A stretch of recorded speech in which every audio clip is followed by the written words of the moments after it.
Hello and welcome, everyone. I'm Sean Smith, publisher of MedTech Leading Voice. Welcome, everybody, to Mastering Post-Market Surveillance Tough Questions. We have a great lineup today. Just a couple housekeeping notes before I turn it over to moderator Martin King. Use the chat vigorously throughout this webinar. We've got a lot of ground to cover today, but we also do want your tough questions. So please feel free to submit them using the chat button at any point. And when we get to the lightning round, we will definitely try to cover everything. Thank you. And hello, everybody. I'm Martin King. I've been around in medical devices since 1979. In those days, we had a law dating back, I was in the UK, we had a law dating back to 1968, which was mostly pharma-based and really regarded medical devices as a bit of a sideshow. And there were some standards about electrical safety and things like that, but that's about all we had. And now we have this luxury of fantastic regulations, which are perhaps for some people a burden because they didn't have them before. But now we have the power to apply them to help us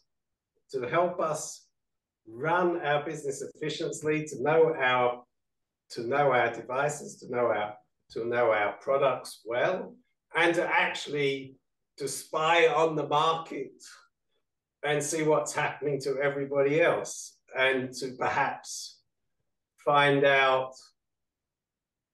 what other mistakes people are making so that we don't make the same ones. So why PMS matters? Well, first of it, if you're doing business in the EU, there's a regulatory obligation. You have to do post-market surveillance. And why? Well, it's really going to help you. And it's not just doing the stuff that you have to do for post-market surveillance, but it's going to help you overall because you're watching what's going on in the market. It will allow you to navigate that market. And we'll come on to this later, but there are some pieces about other countries around the world are also looking for CE marks and things like that. So it's very good to get an EU certification. But the fastest route right now is still through the US. But that's another story. So perhaps we should go on to meeting our fantastic lineup of panelists that have all joined us today. And so we have Karandeep from QRA Medical. EU MDR can't be with us, but they're going to give us an ebook that will be available at the end of the presentation. We have Marina from Intrinsic Medical Group, Michelle from Lean RAQA, and Ajda from Obellis Group. So an excellent start.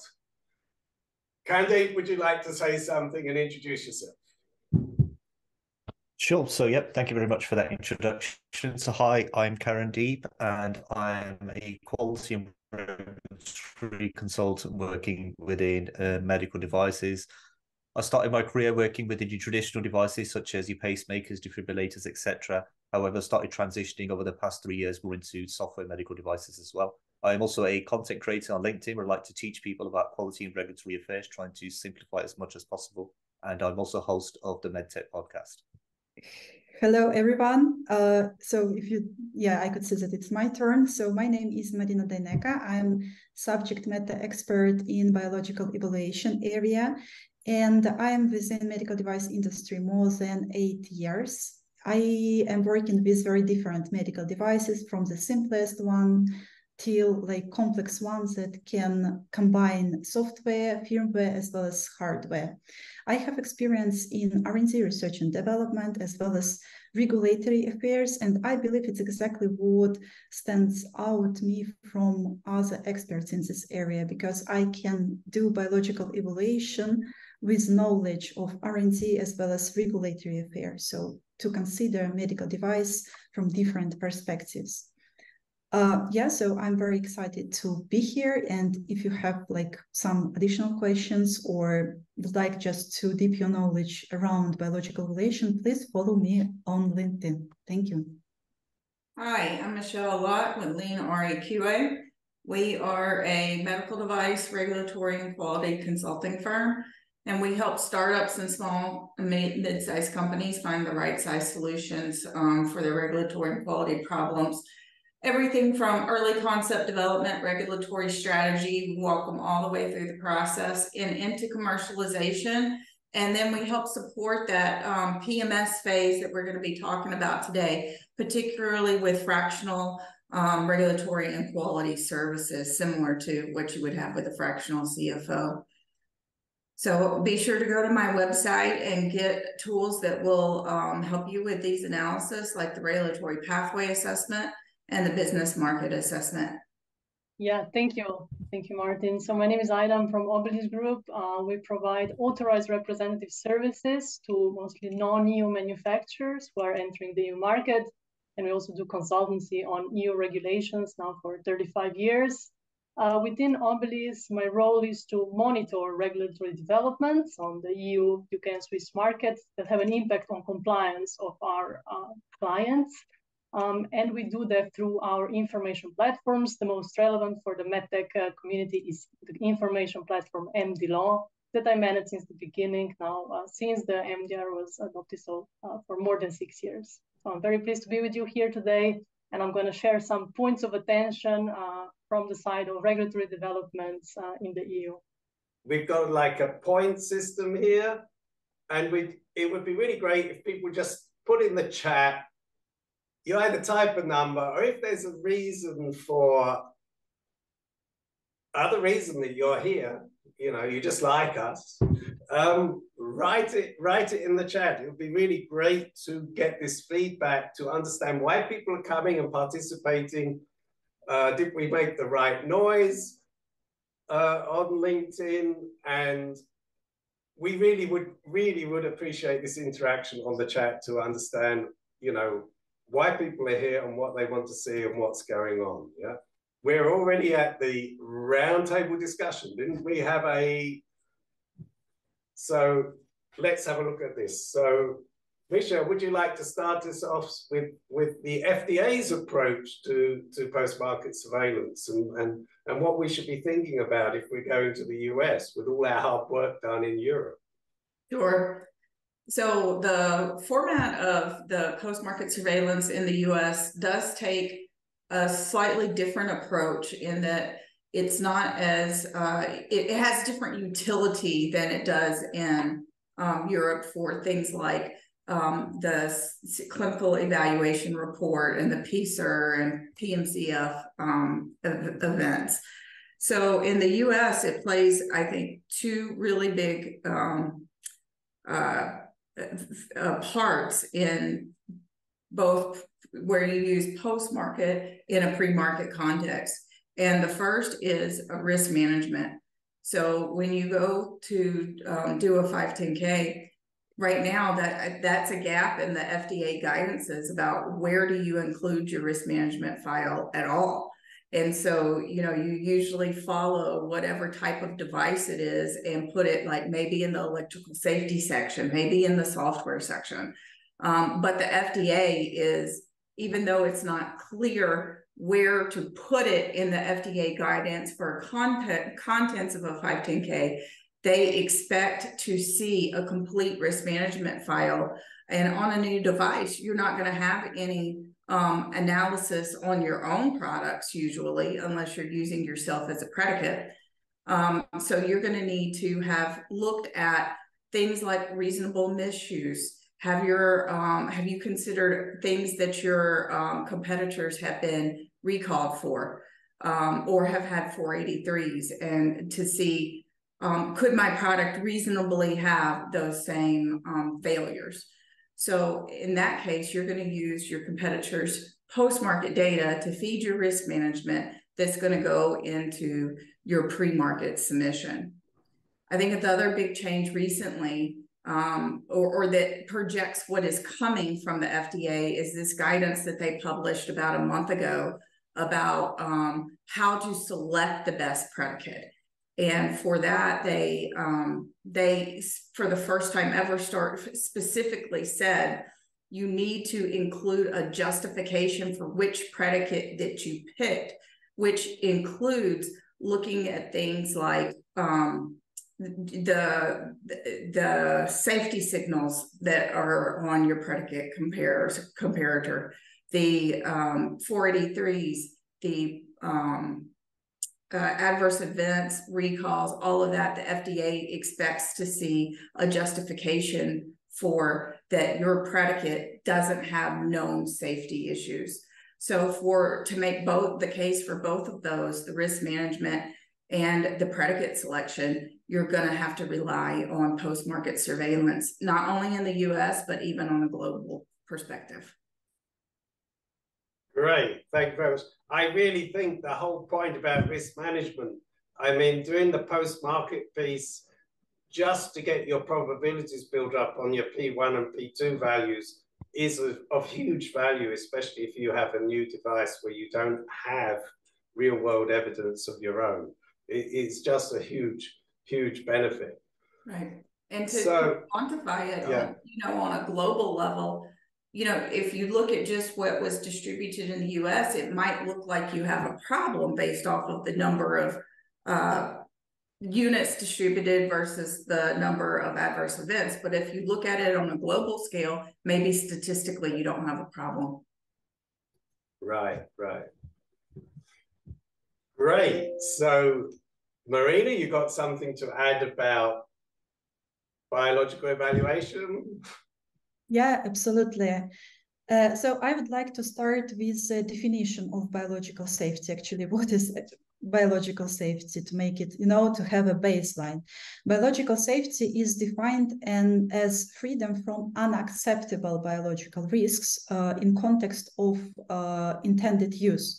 So what does it mean? It means actually that we are doing biological evaluation to evaluate whether our medical device has or doesn't have unacceptable biological risk, as well as to generate evidence for the patients to be sure that the medical device is biologically safe, right?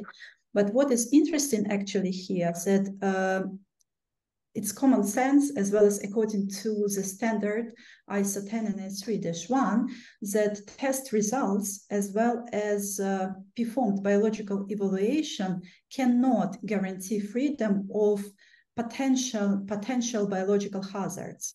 And it's very clear and transparent stated within the standard ISO 10993-1 current version from 2018 that the medical device shall be like, we need to proceed with biological investigation when our medical device is used on humans during clinical use, meaning like in real life, right? So, and in terms that from post-market surveillance, it's exactly when this data can come from, because we should review different complaints, assess whether they relate to biological safety and so on and so forth. Also, it's very important to notice that one of the change that can trigger biological re-evaluation is evidence that our medical device can produce some adverse biological reaction.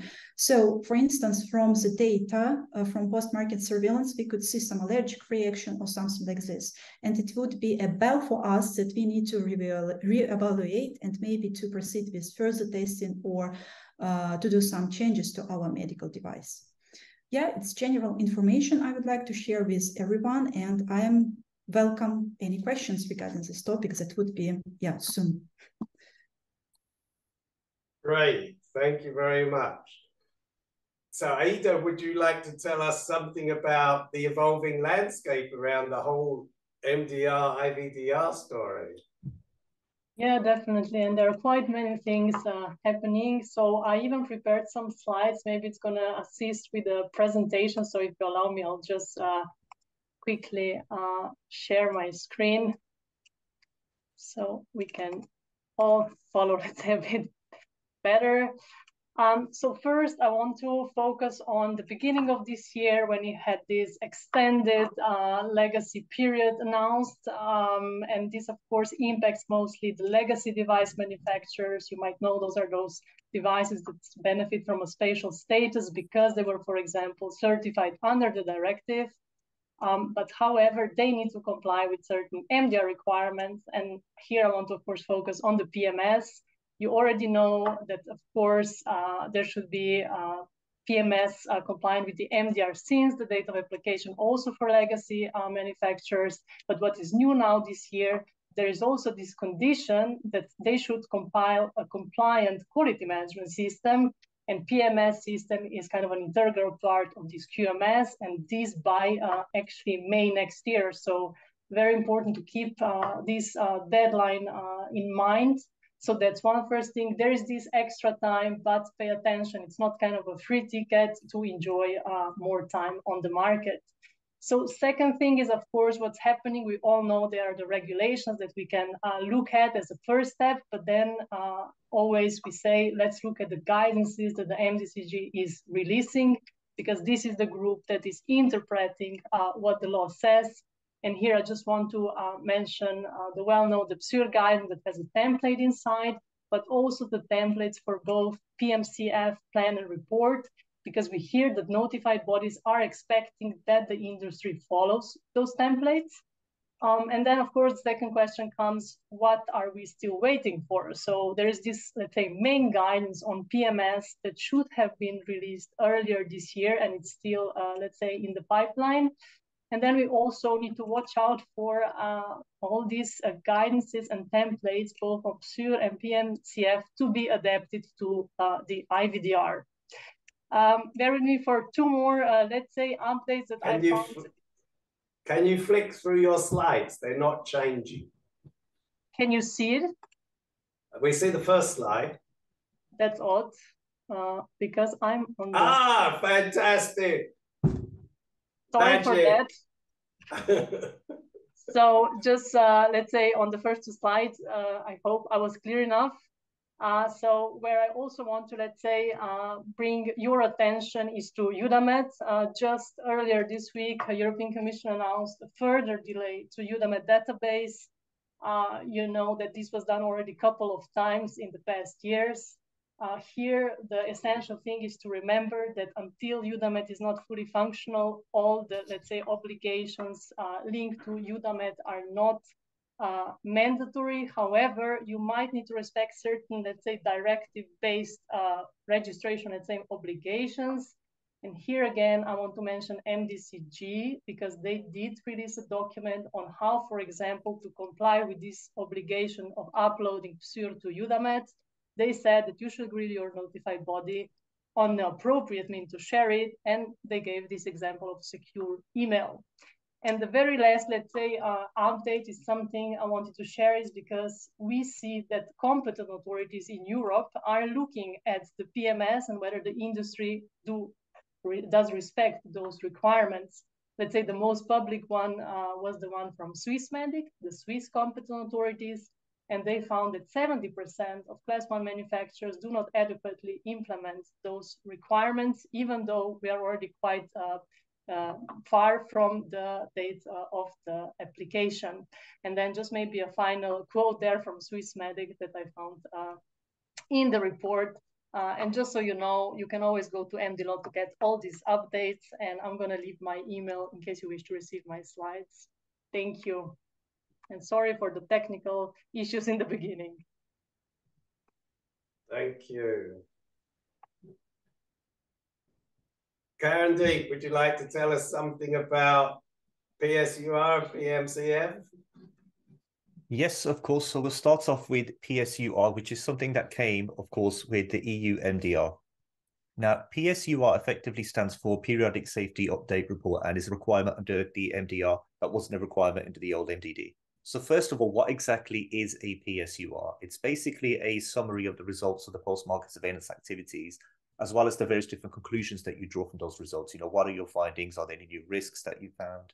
Have risks come down? Have risks gone up, etc.? And of course, the report would also take into account any corrective actions that you've taken, any description rationale, etc., that must be included in this report. So think of it as your periodic safety update report, although it forms a part of your quality management system, is also a part of the device's technical documentation, and you have to keep updating it. So how often do you have to update this? Now, generally for high-risk devices, this means devices that are 2A or above under EU MDR as well as implantables, PSUR is required. For Class 1, it's not. For Class 2A medical devices, the PSUR requirement is that you do it every 2 years. Anything above that, it must be submitted annually, and you're required to put this on UDAMED. Then the second part of that we have, of course, is the post-market clinical follow-up, which again is one of the PMS requirements under EU MDR. So the post-market clinical follow-up itself for medical devices is meant to be a proactive method of gathering clinical data. We're trying to move away from the reactive method. We're waiting for things to go wrong. We'd rather be proactive and get them early on effectively. And one of the most crucial parts of your post-market surveillance activities is, of course, your PMCF. So make sure that you do that properly. So generally, the aim of a post-market clinical follow-up system is to basically try and identify any previously unknown side effects. So this is something that's very important for novel devices, something that hasn't been out there on the market. Once it's actually on the market, it's there for a few years or a few months, you may then start seeing side effects or risks that basically weren't apparent when you was in the development phases. Also, another thing as well, your PMCF is also part of your clinical evaluation as part of Annex 14 of the EU MDR. Now, it's important to note that not every single medical device needs a post-market clinical follow-up. Some of the lower moderate risk devices may benefit from a post-market clinical follow-up, but it won't be mandatory for them. However, if you decide that you are a lower moderate risk device, you must justify within your post-market surveillance plan why you do not have a post-market clinical follow-up. I hope I've summarized that well for everybody. Great, thank you very much. So earlier on, I mentioned how useful a CE mark is if you're trying to get your product distributed around the world. If you follow regulatory roundup every week, you will see every now and again, there's a new announcement how a country has accepted, for instance, the transition, the MDR, IVDR transition. This is very interesting for me. You see, perhaps you expect Australia to accept the MDR, IVDR transition because they were previously accepting IVDD and MDD products. But what really interests me is when you see a country like Egypt or another countries like that who are now looking at CE mark as a sort of reference to accepting products in the door. So I did a survey some years ago, and I realized that I had always thought if you had your FDA market authorization, you were sort of done for the rest of the world. But actually, the influence, the FDA having a product on the market in the US is great. One country, lots of people, big market. But in reality, the old system and the mutual recognition agreements set up by the EMA actually covers like 54% of the global market. And the FDA is a smaller piece, and there's like 20% out there which are sort of will go with anything that's out there. So they sort of have their own rules. But in general, they follow IMDRF. And if you use IMDRF, you will actually be able to submit your product anywhere in the world. But IMDRF does not cover the absolute details that you need for post-market surveillance in the detailed level that MDR and IVDR document and require. Does anybody have input on adverse events, recalls, and vigilance reporting?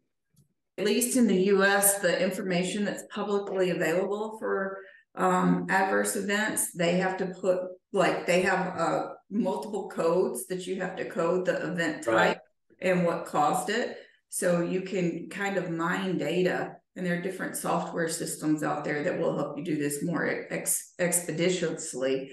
But you can specifically find things that are related to design control failures or manufacturing issues. And that type of information can be really helpful in formatting your risk management file for your own product. Right. And I also think the US databases are much easier to access. It's like a single point database that you can go and get a lot of information about products. And it's certainly a very good reference to go and do a first search. So if you go and do a first search and you see there's a product with an issue, then look for where else in the world that product exists and see if the authorities in those other regions have also had events. Yeah. Because that is a very useful way to go. But I always tend to go to the FDA databases as my sort of starting point before I go and look elsewhere. Right. I use Badwal Systems. That is a really powerful tool to get information out of the FDA databases and make it easy to interpret. You know, it does the statistics for you and the kind of family groupings of the problems so that you can get to it. Right. Yeah. Then you're right. As in terms of a global problem, I've seen people. In the recalls that I've administered, even though the product was only distributed in the US, I had agencies from across the world contacting me as soon as it hit their radar. Was this product in our country? Right, right. I had a case where a product was reported in the UK and a letter came in from Hong Kong asking why had this not been reported in Hong Kong. Yeah. This is like, so the agencies are all watching each other. They are all following each other. So that, you know, it's not really possible. It's not very easy to hide anymore. So, and I think this is a whole aspect of looking at these adverse events. This comes onto the sort of the monitoring the competitor landscape. Yeah. If you're going out there with a product, and if you're starting a new project, or you're bringing a new version of an existing product, you're probably already watching your competitors. But it is very good to be picking up the issues that are occurring with other people's products around the world, or even similar products. I mean, this is one of the issues that the pharma companies have had with simple things like pre-filled syringes. They don't have to go and get their CE mark. But if someone else has an issue with the same syringe for a completely different therapy, they're going to have to justify why it's not applicable to them. Mm-hmm. So there's a whole challenging area there that we need to address and be aware of. And you know, I've had the challenge of being in a clinical review for an MDR certification, and the clinical reviewer did their own research and made their own conclusions about, you know, articles that we did and did not include, and, you know, went to this extreme of finding an article that was about how the device could cause an adverse event in felines, like large cats. Okay. So because it could cause this in tigers, they needed to explain that the anatomy of the tiger was different from the anatomy of the human, and therefore you couldn't paralyze the human with the device. Other than it's 600 pounds. Very good. Excellent. Anybody have any points to add on these questions here? As just a general open panel point. I'll address just one of the general comments I saw in the questions and answers, and that was about somebody said these are all guidances, right? And that's just kind of classic industry response to when the guidances add requirements. And the problem with that is that, yeah, guidances are technically voluntary, but they reflect the current thinking of the bodies that issued them. So if you aren't following that, that might be okay, but you need to know what they are, that you're going to get questions that are in ways related to what they expected to see in the guidance document. And that if you're not following the guidance document, you need to be doing it better or have a justification for why you're not following it. Yeah, I completely agree. I mean, I've had a situation where, actually a couple of situations. I mean, the risk management one is the classic. At the moment, the FDA are referencing everything to 24971 Annex C for this risk probability. And then we have the other thing with pumps, with wearable infusion pumps, where 60601-2-24 or whatever it is, has become so outdated, and it won't be updated till the end of next year, that the FDA are now referencing to TIR 101, an AAMI guidance, which is really up to date with the testing required from a point of view of dose accuracy and flow rate. And that's a guidance. And it's like, well, the old standard was so outdated, we had to have something that was updated. So you really have to come and show that you're as good as the guidance.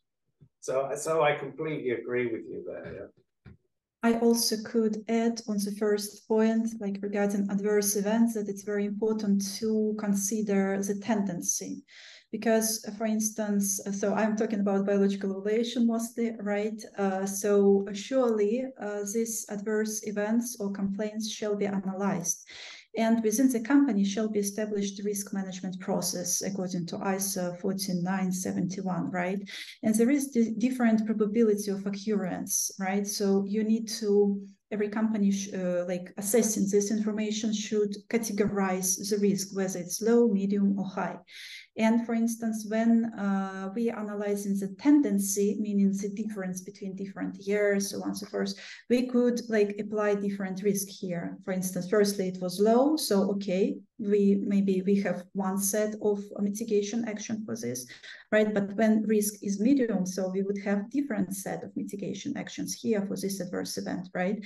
And it shall be taken into account. So I would like to highlight here importance to observe the tendency and analyze the data.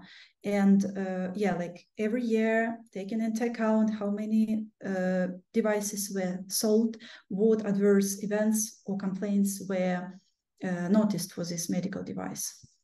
Well, and to her point, and to loop back around to this whole global distribution, if you're looking at your competitors, well, maybe your biggest competitor is the market leader in a particular technology. Well, they're going to have maybe hundreds of thousands of units in distribution, whereas another competitor, and so it may look like they have a big problem, but if you understood it statistically, and that's the problem with the data that's available, is we may see that there are maybe thousands of adverse events out of hundreds and hundreds of thousands of units distributed. Then you might have another predicate that looks like it has fewer adverse events, but we don't have the information to know how many units they have in distribution. So they may actually have the bigger problem if they have fewer units in distribution. And so that's going to be, I think, a challenge in the assumptions that you have to make when you're looking across different products and different manufacturers. Right. I think that is a really valid point, because when you're putting together your whole report, if you think about having to fill out your predicates, you're probably going to pick the top 5 players that come up in the market that are relevant. But at the same time, you're going to have, as you say, smaller players who may have adverse events, which are, you could argue, are applicable, or you're going to have to argue that are not applicable to your product. So you cannot just ignore them. You're going to have to bring them in a list and give a rationale why they're there. Because it could be that you follow up with your following report that they don't appear anymore because they were only there because of the adverse events that had occurred to at that time or something.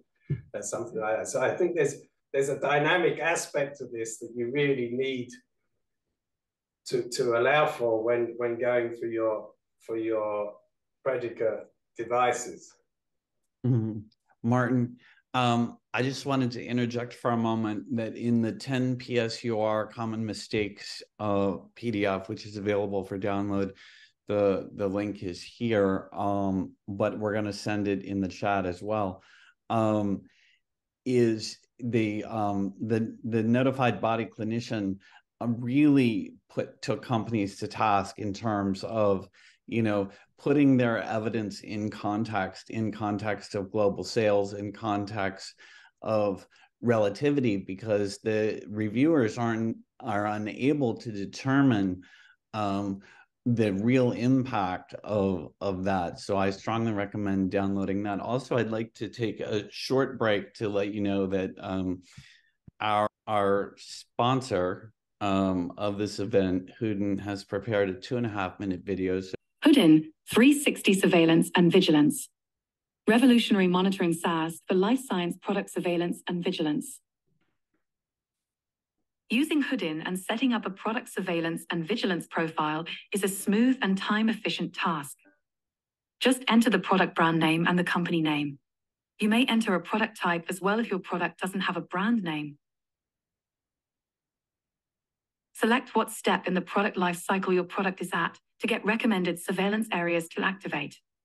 In just a few seconds, the Houdin-trained AI provides suggestions on product data needed to set up a perfectly tailored surveillance and vigilance system in Houdin. The product data retrieved is indication, intended use, critical components, environment, intended user, similar products. To create a tailored surveillance on regulatory updates, Houdin also retrieves information about what markets the product is marketed on. Once the product surveillance and vigilance profile is created, the Houdin robots get to work and start monitoring exactly what is needed for your product.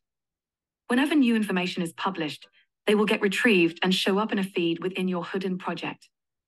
Longer articles are processed by the Houdin AI to provide a summary. The AI also translates any article that is non-English. To prepare retrieved articles for reports or sharing them with peers, you may tag the articles and add comments. Houdin has all the features needed to make your surveillance and vigilance findings actionable.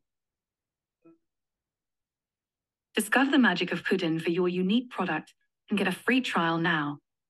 The first 100 trial signups enjoy a 14-month license for the price of 12 months.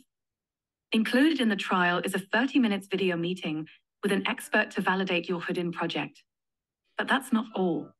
One lucky winner will receive an entire year of Houdin for free, for the total amount of €1,668. Access your free trial at houdin.com/MLV or scan the QR code. The winner will be announced within 2 weeks. Houdin, your ally in life science compliance and innovation.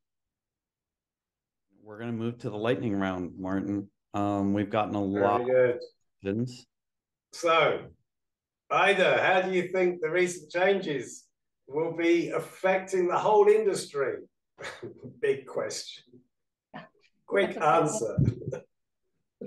Okay, I'm gonna focus mostly, I see also a lot of questions there in the chat on legacy devices.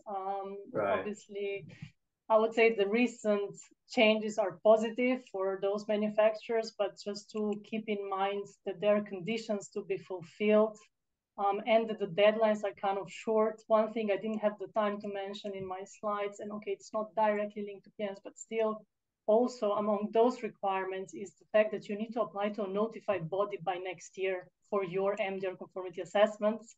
And we hear that actually it should be done this year to be in line to for them to have capacity. So you can really enjoy this extra time. And of course, I also see some questions there around the guidances that we are still waiting. So many questions should be included in the PMS guidance that will be published. So yeah, just a general, let's say, recommendation is to have kind of a system in place that keeps you informed of those things. And generally in the EU, that should be part of your regulatory strategy, that you do monitor these changes with an impact on your compliance. And this is, for example, what we do with MD law. Great. Yes, I think that whole thing with the guidance is a big issue. If you see an MDR guidance and you don't have the equivalent for IVDR, look to see if you can augment the MDR guidance for your purpose. You will not be doing the wrong thing if you go down that route. There are some guidances that map across. It's just at the time they were created, they didn't do it. So Karandeep, in terms of periodic safety update reports, what are the common failures that people make and how can they avoid them? First of all, is not doing one, of course, which is a big red flag for any company. So yeah, definitely, it's a requirement to have one. So please make sure that you are doing it. The second one, of course, is treating it just as a checkbox exercise. Realistically, with the periodic safety update report, it's something that generally benefits you. And let's just remove this idea of medical device regulation out of the way. It's generally activities you want to be doing to make sure that your product is performing as it should be out on the market and you're constantly improving it. So it's not just medical devices. This can be conventional stuff. It could be a car. It could be electronics and your whole. Most manufacturers of products out there want to make sure that these things are actually being done correctly as well. And then, of course, the third part of is just leaving it to the quality and regulatory people to be doing it. Generally, things around PSUR, complaints, CAPAs, etc. is going to be a collective process through the company. So it's very important that everybody sits down and discusses it together. And one of the ways that you can actually do that is through your management review meetings. You can put it as one of your agenda items to actually discuss your periodic safety update report. So I would say those are the three common mistakes that I'm seeing quite a lot. Right. Oh, and Karandeep, I see that even for people who are in the US only, is that they're not looking for data on their own devices in the MAW database. And then I will see, like, because users can submit, adverse event reports to the FDA that they may or may not have told you personally in a complaint or told your company. And so I have seen FDA come in and be aware of the adverse events that a company had, and the company wasn't aware of the adverse events they have. So that's a great practice, like he said, to put it in your management review, that you at least review your own company to see if there are any adverse events that have not been either reported to you by the customer or the end user, or reported or forwarded to you from the FDA. I think there's a really good question here on the legacy devices. Is PMCF mandatory for class 2A and 2B non-implantable legacy devices? You got any comment there, Ajda? Yeah, I would really say that it depends on the device, because there are, kind of few elements that you would need to consider that PMCF would be really justified not to have one. Long-term safety and performance, it's already known that you have an acceptable risk-benefit ratio. So I could not say it now on the spot whether it's a yes or no, but definitely something to be very well justified if there's no PMCF as it's envisaged by the MDR. There are some conditions there. I'm going to ask a question of the panel for the European people here. And I think it's going to paraphrase a lot of things I'm seeing in the chat. And that's like, what is the status of Eudamed, and when is it going to actually have utility for these activities that we're talking about? Yeah, if ever. Yeah, it's a very good question. So Eudamed at this stage, you have 3 modules available and operational. So you can already register you as an actor, you can register your devices, and notified bodies can register the certificates. So when it comes to vigilance and post-market surveillance, that's not yet functional and available. And just last week, the Commission announced that they need to work further on its development, and the full functionality will be in 2027. And then you have 6 months, for example, for vigilance, sometimes even less, depending if there's an incident, or for example, to register as actor. For other things, you have more time to comply with. So just to say that the whole timeline was shifted again to, in now 4 years. But of course, just as a, let's say, side remark, EU competent authorities are already advising to use it for the models that are available. I mean, I think a key problem is that it's not obligatory right now. So you can go in there and look to see if other devices are there, but what about all the people who are in stealth mode, waiting for it to become obligatory? So I think, yeah, we have to wait. I don't think there's a choice, although we have to say that if a company is getting audited, the notified body is going to ask them. They're going to be put under pressure. They're not going to just be able to sit there and hide all the time. So I think there's that benefit. I've had customers who got audited, and their auditor gave them an observation because their importer wasn't in UTAMed, and they're like, that's downstream of me. You know, I'm not in control of their business or their desire to do this what is currently voluntary. And they're like, no, you should make them in their contractually liable for putting it in UTAMed already. Yeah, we're also seeing a lot of comments like that from notified body expecting the SRNs for manufacturers. But maybe also one thing now in Europe, there's a lot of focus on the whole supply chain and compliance of it, right? To have quality agreements. Yeah, and of course, I agree. Currently, UTAMed is not mandatory, but it seems for the purpose of avoiding observations or conformities from notified bodies, we tell them better to use it, what is available, and then kind of comply with it, even though if it's not strictly mandatory. Right.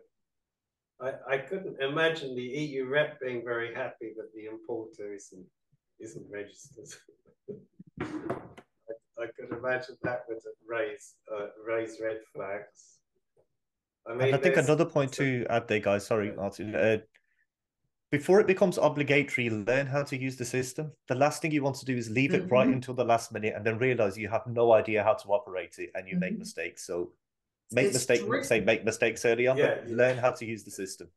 Yeah, it's tricky, and it's almost impossible to correct a mistake if you make one. Yeah, and exactly, I fully agree. And also the fact that, for example, if you have an incident, you need to register it immediately once it's fully functional. So another thing to maybe already register your devices. And make sure more than one person has access in the company, because it's a disaster when the person leaves and you have to move the account. Takes forever. So it's worse in the US, because not only for the electronic submission gateway where we have to submit adverse events, not only is it user specific and we have to have signature certificates that are issued by a third party, but it's also machine specific. So you know, you really you got to make sure you get that computer back from the person who had the access, because it's tricky if somebody leaves. Right. Right. I saw a really interesting question. Someone trying to get copies of post-market surveillance reports from competitors. I think the only way is to call the competitor. These are not going to be filed documents. But the best way to be able to trace a competitor is actually to see if there's been any adverse events or whatever reported, because they go out public, but it's currently on all the local databases, which is a bit of a pain. You're going to have to go to each country and look at their adverse event report databases for those reports that have come out each time. So does anyone have a sort of feeling where this is all going? I mean, we're looking at automated tools, right? And we're looking at tools that go and monitor changes. Basically, they tell us, oh, something's happened with a product that you're interested in, or something that's occurred. Does anyone sort of have a vision of how tools will be helping us in 10 years' time? Or how they would like the tools to be helping us in 10 years' time? Yeah. I think the tools are going to have to integrate so much data and databases, because it's going to be near impossible. Mod is already, I mean, very technically you can get the data out of it, but it is very hard to get meaningful data and interpret it if you're using Mod alone without a tool. And I can't imagine, as UDMED has modules added to it, that it's going to get any easier to use or get information out of. So I think without some kind of tool to scavenge and consolidate the data, collate it, it's just going to be an extremely manual and painful effort to not only get data, but get data and make any sense of it. Yeah, I mean, however much you automate a tool, you're going to and collect all the data. And even if the tool's putting it all into a nice template or creating a nice report, at the end of the day, a company has to be able to say, this is really what we stand behind. This is, we cannot go to the point of automation where people say, yes, this piece of software generated my report for me. Right. There is the whole basic responsibility of safety and efficacy of a device. Those rules should not ever be discontinued, and that the liability should remain with the company. I think that's what companies also get a little bit lazy on, and that is they tend to think, oh, my product's got approved, it's in the market. But the conformity assessment people are there to make sure you reach those quality standards to get in the market. And it's the company's responsibility to make sure they uphold those standards on an ongoing basis. And that's why we have post-market surveillance. That's why it's so important.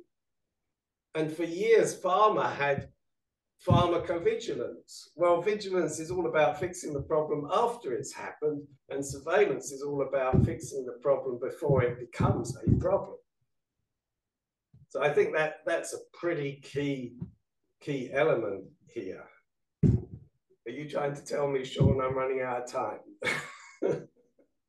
No, I just wanted to make sure that we got through all the slides in the slide deck. Right. You know, particularly the last one. If you're not subscribed to MedTech Leading Voice, please go to medtechleadingvoice.com. It's free. It's on LinkedIn. Comes every week. There's going to be a short survey. I encourage everybody to respond to the survey because it's going to help our sponsor establish their product market fit and understand your needs better. And I think that's really important.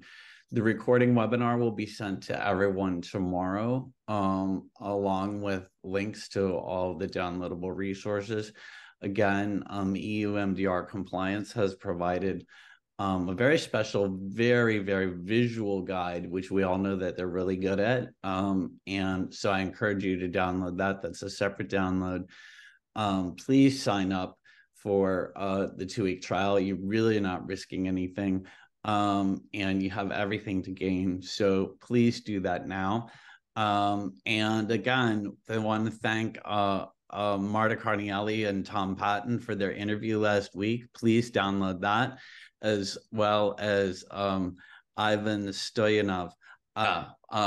Very, very valuable insights from the notified bodies that you won't find anywhere else. So please download those. That is it from me. Martin, any closing remarks? Any closing remarks from the panelists? I think I'd just like to reinforce what Martin said about the company has got to own all this, no matter what the tools do.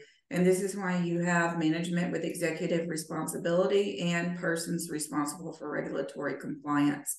Is, you know, we have this phrase in the US, the buck stops here, meaning that whoever is in those roles at the company, you know, it's more than just ChatGPT wrote my CER for me. It's like, even if that did, you have to take the ownership of whatever comes out of the tool and validate it against other data that you have about your actual product performance. I really want to thank all of the panelists. It's been such a privilege to be working with you on this webinar. And also, I would really like to hear from anybody was this useful? Do you want to see more? What do you want to see? All this feedback would be fantastic. We don't necessarily, we can't promise to do this every week. This is not the case, but we can perhaps do another one in the future. That's not an issue. We would like to know from you where the pain spots are, what you want to hear about. And I mean, it's just great working with an audience, and it's fantastic working with a panel together, I have to say. Thank you very much. And I really have to thank Sean and Illumino, because their relentless work is what has put all of this together. And it's not just a panel session. It's all of this information that you're getting in addition to download, or what I call the goodies. But really, what does this mean for a company? It means if you have the opportunity to work with Sean, you could really get to your point where you can build engagement with your customers. The customers are always there, but you have to find a way to engage them. And it's not just a matter of a PowerPoint presentation. It's all about a strategy and engaging and creating a dialogue with the people out there. And Sean does a fantastic job with his team in helping companies get there. So thank you very much. Thank you, Martin. Okay, well, we had a ton of questions. We're going to round them up. We're going to try to answer them, and we'll try to publish something in MedTech Leading Voice very soon with the answers to the top questions. So if you have any questions that you're dying to have answered, please feel free to email them to me at hello@illumino.co. And I thank you all for your time. Have a great evening, morning, wherever you're located. Thank you, panelists. You were fantastic.